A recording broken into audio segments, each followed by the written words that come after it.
They thought he was just another customer. No bodyguards, no cameras, no designer clothes. Just a quiet man standing beside a car, listening more than he spoke. So when they overcharged him, they didn't hesitate. Because people like him, they assumed, never fight back.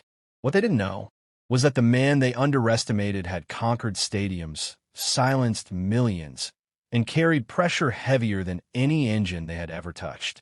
That man was Cristiano Ronaldo. The garage was small, tucked away from the main road. The kind of place locals trusted because it wasn't flashy. Old posters on the wall, tools scattered everywhere, a radio playing softly in the background. Late afternoon sun filtered through the open doors when the car rolled in. Cristiano stepped out calmly. No ruse, no entourage. Just him. He wore a simple jacket, a cap pulled low, nothing that screamed fame. He could do that when he wanted, disappear. Years of experience had taught him that silence often revealed more than noise. One of the mechanics glanced up, barely interested. "What's the problem?" he asked. Cristiano explained quietly. A strange sound, slight vibration, nothing dramatic. No demands. The mechanic nodded and took the keys without really listening. "Sit over there," he said, pointing to a chair. Cristiano sat down. Alone. As the inspection went on, the mechanics talked among themselves. One of them looked over at Cristiano and smirked. "He doesn't look like he knows anything about cars," one whispered. Another laughed. "Easy one."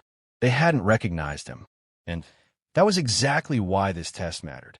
After a short while, the head mechanic walked back holding a paper. His tone changed. He was ready. "It's serious," he said. "Engine issues. Could get worse if you don't fix it today." Cristiano looked at the paper. The price was absurd, more than double what it should have been. He didn't react. That silence gave the mechanic confidence. They hadn't recognized him. And that was exactly why this test mattered. After a short while, the head mechanic walked back holding a paper. His tone changed. He was ready. "It's serious," he said. "Engine issues. Could get worse if you don't fix it today." Cristiano looked at the paper. The price was absurd, more than double what it should have been. He didn't react. That silence gave the mechanic confidence. "Lucky you came in early," the mechanic added. "Otherwise, it would have cost even more." Cristiano looked up calmly. "Can you explain what exactly is wrong?" The mechanic waved his hand dismissively. "Internal components. Technical stuff." Cristiano nodded slowly. "Did you remove any parts?" he asked. The mechanic hesitated for a fraction of a second. "Not necessary." Cristiano stayed quiet. That quiet made them uncomfortable. He reached into his pocket, not for a wallet, but for his phone. "You see," Cristiano said softly, "I like to understand things before I act." The mechanic crossed his arms. "Look, you either want it fixed or you don't." Cristiano tapped his screen. "My car logs inspection time," he said. "You checked it for 7 minutes." The mechanic frowned. "So?" Cristiano raised his eyes. 7 minutes isn't enough to diagnose what you're claiming." The room went quieter. One of the workers shifted his weight. The mechanic laughed nervously. "Are you some kind of expert now?" Cristiano smiled faintly. "Not arrogance. Experience." "No," he said. "I just work with experts." He leaned slightly closer. "And I've learned that people who rush conclusions usually rush lies." The mechanic's face hardened. "You accusing us of something?" Cristiano stood up.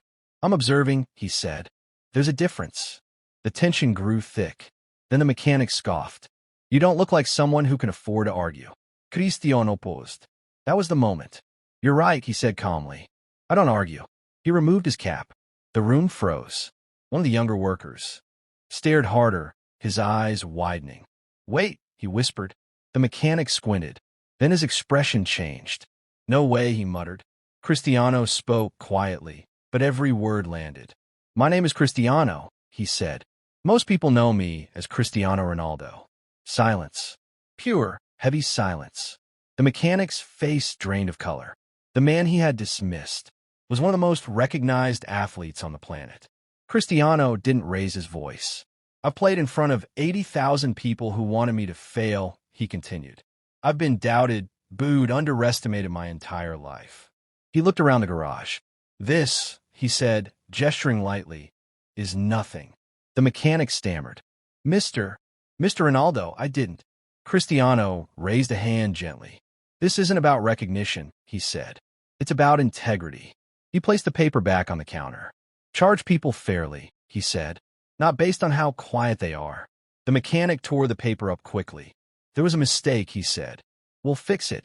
For free. Cristiano shook his head. No, he said. I won't be fixing it here. The mechanic panicked. Please, let us make it right. Cristiano put his cap back on. You already showed me who you are, he said. And I believe people when they do that. He walked toward the door, then stopped. One more thing, he added. Everyone listened. The strongest people don't need to announce themselves, Cristiano said. They let the world underestimate them. He opened the door. And when the truth is revealed, he finished, it's never loud. It's humbling. He walked out. The garage stayed silent. Because in that moment, they realized something they would never forget. Power doesn't shout. Greatness doesn't beg for attention. And the most dangerous person in the room is often the one you ignored.